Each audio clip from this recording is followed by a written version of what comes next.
je tire. Je passe le coude et je crochette. Avancer sur l'adversaire. Si je suis pas à l'aise en prise normale, et ben je peux passer en prise pique à glace.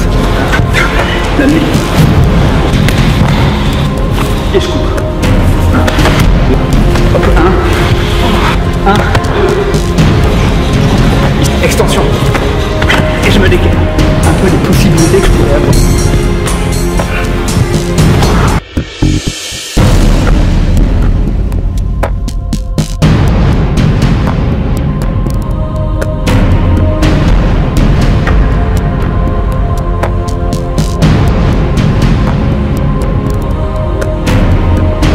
C'est complètement illusoire de dire qu'on sait se défendre face à un couteau si on ne sait pas le manier.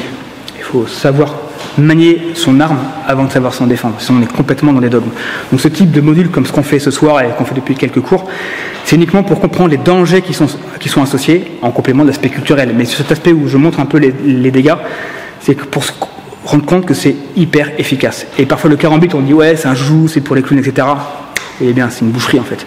C'est une arme de guerre. Donc voilà. Soyons vigilants sur ça.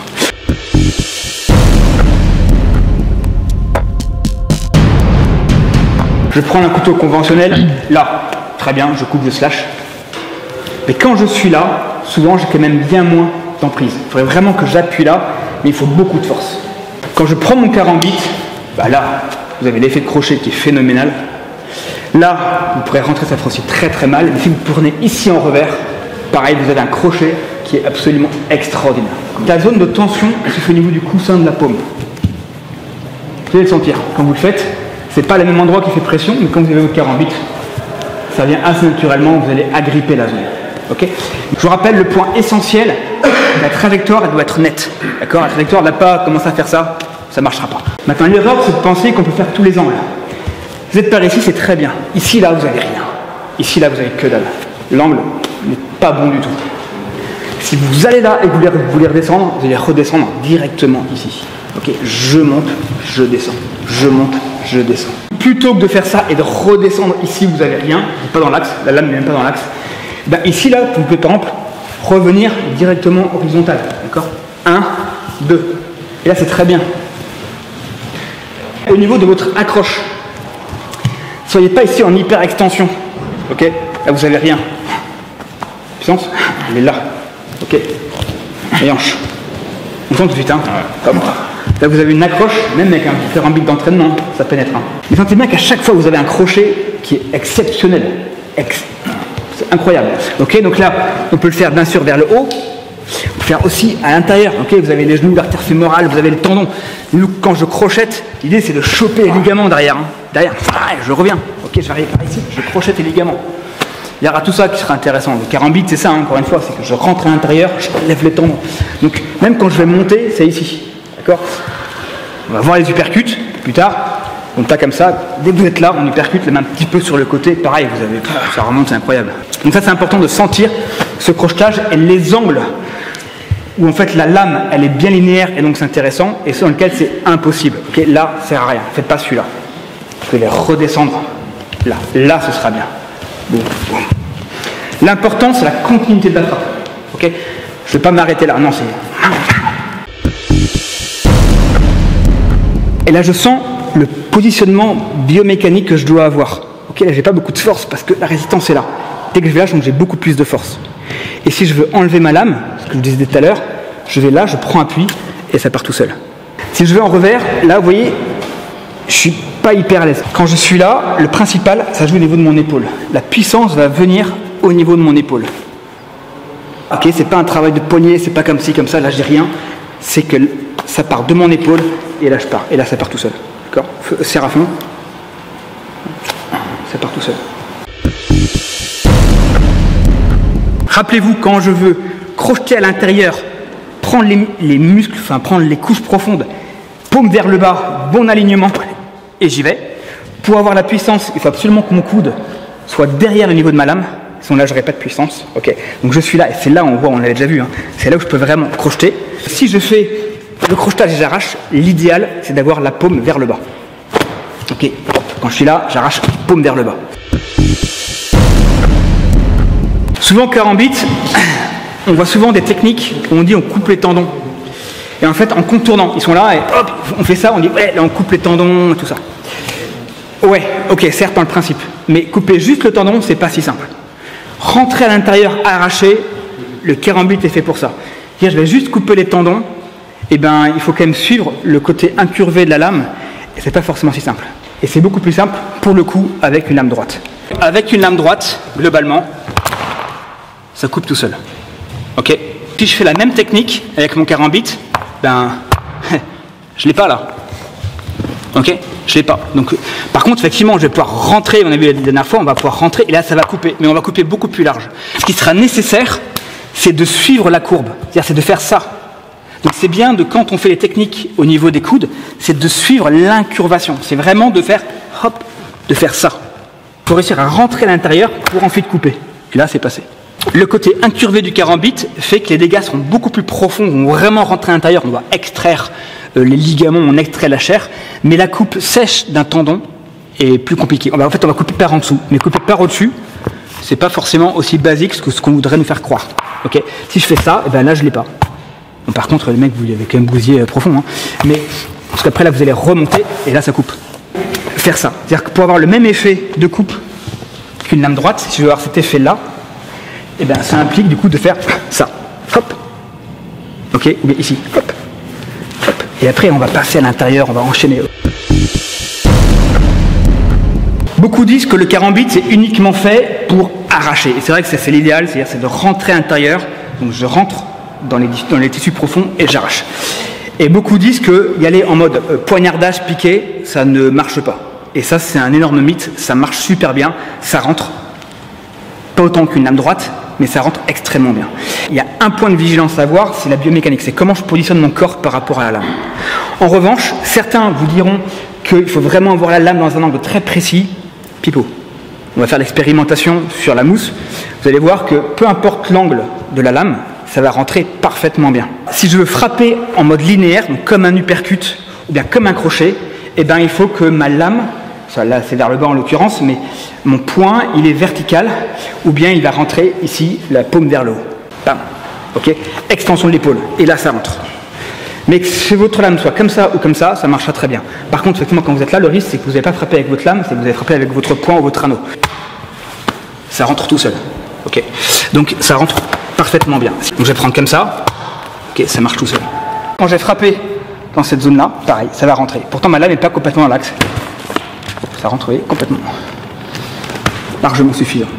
Donc quand on dit que le karambit c'est uniquement pour rentrer et arracher, oui c'est super pour ça, mais également, peu importe l'axe, ça rentre très très bien. Ça rend âme d'avoir conscience de ça, ok. Bien sûr, hein, vous imaginez ça quand c'est sur vous? Putain, c'est violent quand même. Ça aussi c'est violent. S'il fout ça sur le pif le mec, putain. Non mais il faut rien. Sur les frappes en revers. Donc on a vu celle où on crochetait, hein, mais également celle en piqué. Bam.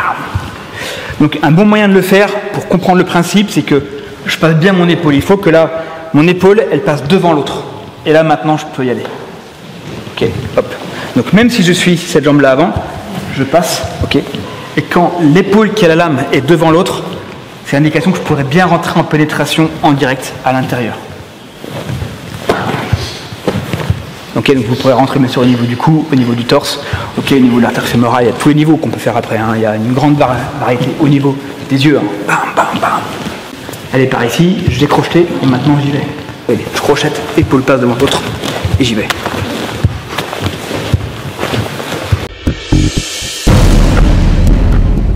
Un, deux, 1, 2, 1, 2, ok. Je peux aussi aller ici et maintenant aller à ce niveau-là, ok. Bam, bam, ça rebondit très très bien. Premier au niveau du corps, deuxième au niveau du cou, ok. Ici même, plus haut si vous voulez, vous allez lacérer le visage. Vous pouvez aussi faire 1 et maintenant ici cisailler vers le bas, d'accord. 1, 2, je crochette. Et là, vous allez du coup explorer les différents angles. Je frappe, crochet, j'arrache, je pique et je vais loin. La frappe en extension, celle-ci là, où je bloque. Donc effectivement, elle va être intéressante, pourquoi pas pour frapper un membre. Si je mets des dents, c'est super, d'accord. Si je frappe le visage, c'est très bien. La variante, bien sûr, celle où je vais frapper comme ça vers le bas, hein, paf, au niveau de la gorge, ça marche super bien, je pourrais ramener. Mais globalement, l'idéal, ça sera de frapper la gorge. Parce qu'en fin de compte, la forme du carambit va complètement épouser la forme de la gorge. Si je suis là, vous voyez bien que je ne suis pas très bien placé là, pour choper la gorge, quand je suis en prise marteau, pic à glace. Là, je ne suis pas très bien. Dès que je vais être en extension, tout de suite, vous voyez bien que ça va complètement prendre la forme du cou. Même si on n'a pas une très bonne griffe, un très bon grip, pardon, avec le pouce et le majeur, c'est largement suffisant pour rentrer là. Maintenant, c'est là il ne faut pas se tromper. 2 points de vigilance. C'est quand je vais ramener, je ne vais pas ramener que vers moi, parce que là, le risque, c'est que moi, je me coupe, d'accord? Je ne fais pas ça, trop risqué. Je vais aller vers l'extérieur. Et deuxième point de vigilance, c'est que la paume, elle n'est pas vers l'avant, parce que si je fais ça, je craque. Et ouais. Donc du coup, l'arrière de la main vers l'avant, pour que si je me coupais, eh ben en tout cas, c'est pas les parties avec toutes les veines. D'accord, c'est les parties musculaires. J'agrippe et je pars vers l'extérieur et la main, le dos de la main vers l'avant. Tout l'intérêt de la lame incurvée en griffe par rapport à une lame droite. La lame droite n'aura pas le même impact au démarrage, donc ne permettra pas de rentrer avec aussi peu de force à l'intérieur. Là, je prends une lame droite, tout de suite, je n'ai pas le même grip. Ok. Oui, ça n'a rien à voir. Je fais la même petit peu de truc. Hein. Ça fait pas le même couple. Vous avez vu le dégât, la lacération que fait le carambit? Ça n'a rien à voir. C'est le même producteur. Hein. Enfin, c'est les armes de Bastinelli. Hein. Donc c'est vraiment. On entend le bruit, on entend la lacération. On voit que ça arrache, ça rentre profondément à l'intérieur pour couper. Sur les frappes en fouet, dites-vous que les vrais carambites, vous avez la lame, un tranchant des 2 côtés. Vous avez vraiment fouetté et en fait, je n'ai même pas de rétention, je ne vais même pas bloquer à la fin. C'est que j'envoie le coup de fouet. Et là, l'idéal, c'est d'arriver sur des zones molles. Vous prenez au niveau de la gorge, hyper extension, vous allez prendre au niveau des yeux. Ok, il n'y a plus d'yeux, on est bien d'accord. Là, j'envoie mon coup de fouet et je reviens. Je ne vais pas faire la rétention, je vais laisser directement aller. Voilà. On voit, c'est pas exceptionnel, mais c'est quand même pas mal. Donc là, on va prendre au niveau des yeux, au niveau des yeux, au niveau de la gorge. Voilà. C'est largement suffisant là pour que ça fasse des saignées profondes. Là, on est prêt à 2 cm, je pense. Alors, ça va transpercer en fait. Pourtant, c'est un carambit qui est très léger celui-là. Hein. Il est très très léger. Donc, l'anneau aussi qui est intéressant. C'est-à-dire que vous avez quelqu'un qui est en garde, vous n'avez pas forcément du temps de le crocheter ici, ben, je frappe avec l'anneau. Boum. Et après, je vais rentrer. D'accord. Un bon moyen, l'anneau, à la base, c'est pas fait pour ça. Le carambit, c'est pas fait pour utiliser l'anneau, c'est vraiment de la rétention. Mais finalement, il y a plein de bénéfices secondaires, il faut savoir les exploiter. Passer là et après se faufiler à l'intérieur, d'accord. On passait là et après on rentrait à l'intérieur votre contrôle. Tout ça, c'est hyper intéressant. Mais on peut aussi le faire avec l'anneau, ok. Hop, 1, et après je rentre. D'accord. Ou bien directement le faire comme on a vu avec le piqué. Boum, boum, plutôt que de crocheter ici, c'est la mode, on va dire, pédagogique, sociale, où je rentrais à l'intérieur, je rentrais là, beaucoup plus facile, un petit coup ici si on le souhaite, hein, mais quitte à être là, autant le faire avec la pointe, hein, parce qu'a priori on va rentrer derrière, 1 et 2, ok, bam, bam, bam. Et celui-là est intéressant, parce qu'effectivement, souvent, un bon drill, c'est de, je frappe, et après je rentre en extension, ça marche super bien, par contre, tant qu'à faire, le plus simple, et juste un tout petit pas, un micro pas avec les pieds et je m'approche. Donc l'extension est sympa pour le fun, parce que là effectivement je vais couper le nez en 2, c'est pas mal. Et après derrière, souvent juste rentrer, c'est très très bien. Donc vous allez essayer de juste de faire le double pic en vous infiltrant encore à l'intérieur. Premier avec l'anneau et deuxième je rentre, gaffe. Ou bien indirectement je frappe en pic, donc pensez à votre alignement, hein. Okay, vous rentrez là, alignement biomécanique, hein. La lame elle va rentrer. 1, 2. Ok. Et quand vous l'aurez senti, après vous le ferez, non pas avec la jambe avant, mais directement avec l'extension. Mais du coup, extension avec le blocage. C'est-à-dire que vous allez rentrer ici là pour surprendre, et sans bouger les jambes, extension. Ok. Donc 1, 2. 1, 2. L'anneau, et je rentre, 2. La lame en pique, et le deuxième. Et le troisième, où je vais piquer, et directement en extension. Okay, et là vous allez viser le visage et ça va très vite. Quand je frappe, c'est comme si j'en sais une ligne de pêche. Même principe, c'est une extension. D'accord, c'est pas juste un petit machin comme ça, non. C'est vraiment je rentre, extension. extension. Ce qu'on va voir maintenant, c'est les principes des freins et également les principes de pouvoir enlever la lame si elle est bloquée. Vous rentrez dans le corps. Parfois, vous avez peur d'arriver entre des os parce que vous n'arriverez plus à enlever votre lame. Ben, le petit check là, le petit coup permet de contrôler jusqu'où vous allez pour après revenir. Ok? Ça, c'est le premier frein. L'autre maintenant, c'est que si je suis rentré et là, ça bloque. Je suis entre les os, j'ai pris des ligaments, j'arrive plus à enlever ma lame. J'enlève et je renvoie. D'accord? J'envoie une frappe, je suis rentré, ça bloque, hop, bam, et je reviens derrière. C'est tout bête. Ok, je frappe, ça donne un élan. Et le troisième qui serait intéressant, c'est de me servir de mon anneau. D'accord? Je suis rentré, ça bloque. Là, j'ai l'anneau, je pourrais ici la tirer. D'accord? J'aurai une bonne zone. Donc ici, ou bien éventuellement, je suis là, je retire. Mais laissez votre pouce là, c'est suffisant. Ok?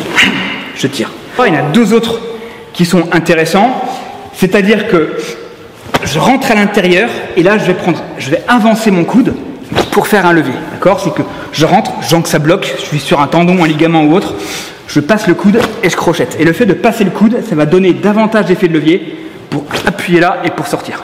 Là, parfois, ça va un petit peu accrocher, alors que si je mets ici, là, maintenant, ça part. Encore une fois, par rapport à une lame droite, quand elle rentre, elle s'enlève plutôt facilement, surtout si on est en mode piqué. La griffe permet de pénétrer plus rapidement dans la chair pour ensuite rentrer dans les tissus profonds. Il y a beaucoup plus de dégâts à l'intérieur, par contre, il y a plus de risque à ce que ça reste bloqué. Donc, il faut savoir comment l'enlever. Et le dernier qui est intéressant pour débloquer la lame, pour l'enlever, c'est je suis rentré à l'intérieur, ça bloque, ça fait un peu ventouse, j'en sais rien. Je fais un effet de levier, dans un sens ou dans l'autre, et je pars. J'ai planté, là ça bloque, ben voilà, hop, effet de levier, ça libère de l'espace, et j'enlève. Ça marche si c'est de la viande, d'accord? Sinon ça ne marchera pas forcément. Mais du coup ça c'est intéressant, hop, hop.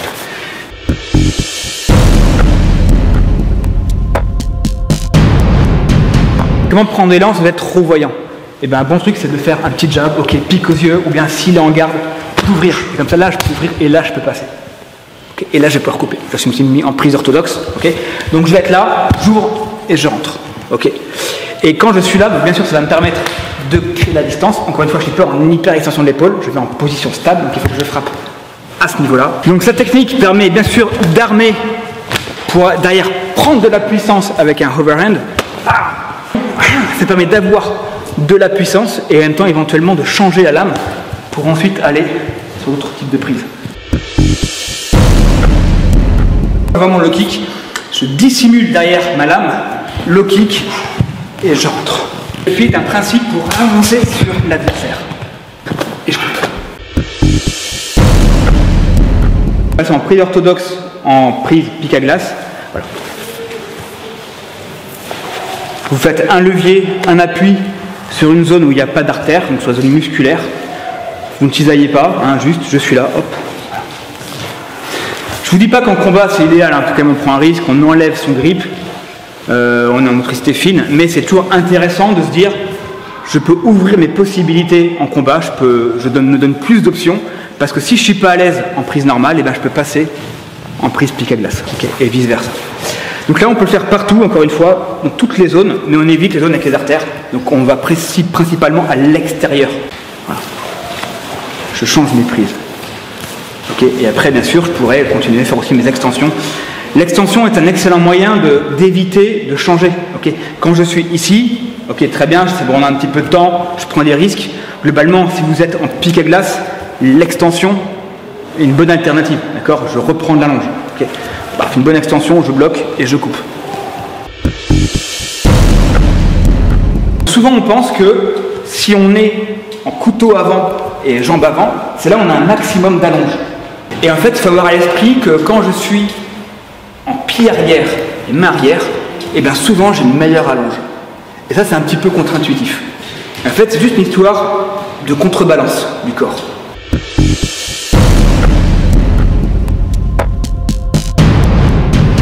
Mon poignet, et là maintenant je me faufile à l'intérieur, d'accord? Et je contrôle. À main nue, c'est mieux d'être là. Okay. Meilleur contrôle. Mais avec mon carambit, le risque c'est que je me coupe quand je suis là. D'accord, la lame est très proche de moi. Donc je vais le prendre au niveau de l'épaule. Là, ne le prenez pas avec la partie ici, vous n'avez pas grand chose. C'est la lame, d'accord? J'ai mon effet levier au niveau de ma lame. Là, je coupe tous les muscles de l'épaule, d'accord? Je contrôle et je peux l'amener.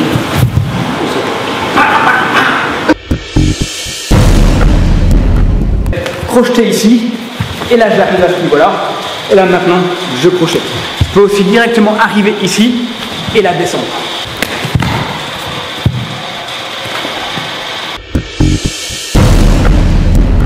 Je vais voir comment je peux m'infiltrer, prendre, avoir le grip pour après continuer. Donc je peux le faire au niveau du poignet, ok? Au niveau du poignet, je peux le faire aussi au niveau du coude, peu importe. Et je vais aller par ici. Ok, ça vous connaissez ce type de choses. Après je crochette. Voilà. Là c'est très bien. Je pourrais ici. Et un truc qui est très bon quand je suis là, c'est que je vais pousser la tête et je coupe.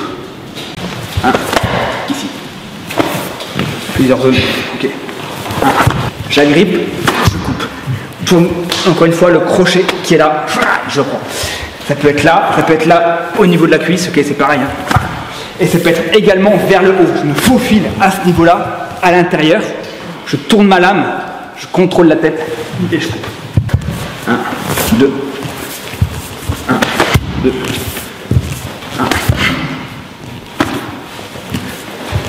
1, 1. Je tourne ici, je tourne la lame. Dans le style de silat, il y a beaucoup de cross-checking. Avec un couteau, 9 fois sur 10, on va se couper si on n'est pas habitué. Parce qu'on commence comme ça à faire ça et on se plante et du coup on se prend la lame sur le couteau, enfin le couteau sur la main. Ça va très très vite, ok? Plutôt que de chercher à le faire ça où je risque au début de me couper, et ben je désynchronise. Je tire vers moi, je coupe, ok? J'accentue le geste, d'accord? Et je fais l'un puis l'autre. Et bien sûr après on fera synchroniser. Mais pour apprendre, un très bon moyen, c'est que j'accentue l'écart et je désynchronise les deux. Et progressivement, et ben l'écart sera diminuer et ce sera complètement synchronisé. Je lève, je coupe, je lève, je rentre, je peux aussi, je tire, je coupe. Voilà, on va explorer ça dans différentes zones. Je lève, je coupe, d'accord? Dans différentes zones, vous pouvez aussi aller vers l'arrière, je lève, je coupe. Vous retrouvez par ici.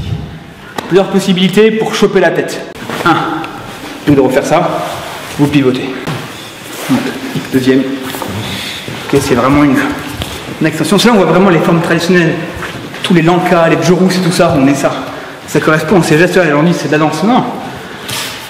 On exagère le geste pour l'exercice. L'application martiale est différente, mais s'appuie sur ce principe. D'accord? Hop, 1. Petit point de vigilance. C'est que je ne mets pas comme ça, okay? Je mets la partie extérieure de l'avant-bras parce que si je me plante, il faut que je chope la partie musculaire et pas la partie avec toutes les veines. D'accord? Donc là. Et le troisième, j'appuie. Je vais ici, je contrôle, j'appuie. Le coude.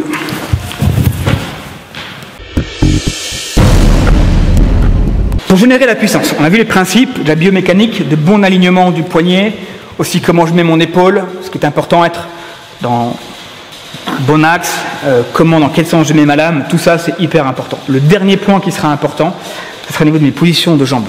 Un bon moyen de générer de la puissance également, c'est le switch. Le switch permet d'accélérer d'un coup. Donc je suis là, je rentre. Là je combine avec un petit check, parce que souvent ce qui se passe, j'ai peur qu'il descende, donc du coup le check permet de contrôler. Mais switch de garde, c'est un excellent moyen d'accélérer. D'accord? Je suis par ici, hop, je rentre à ce niveau-là. Ok, je rentre à ce niveau-là. Et maintenant, je me positionne derrière. 1, 2. 1, 2. Je coupe ici. Ok, pareil. Hein. Extension.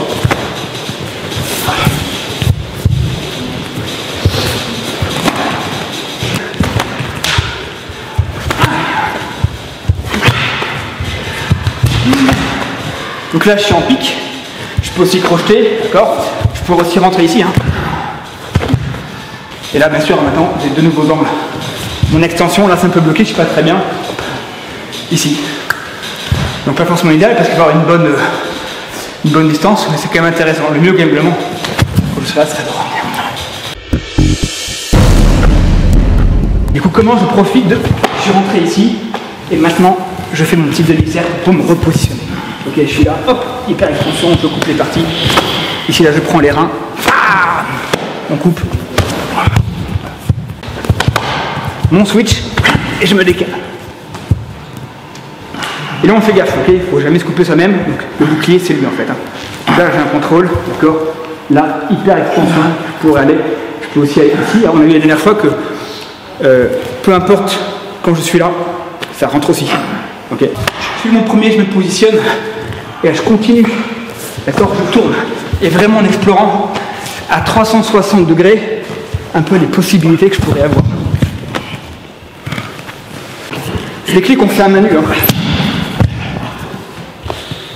C'est des clés typiques sud-est asiatique, avec les torsions cervicales, il y en a plein. Le check pour garder un contrôle, pour donner un peu de rythme et de la puissance, de la contrebalance dans ma frappe.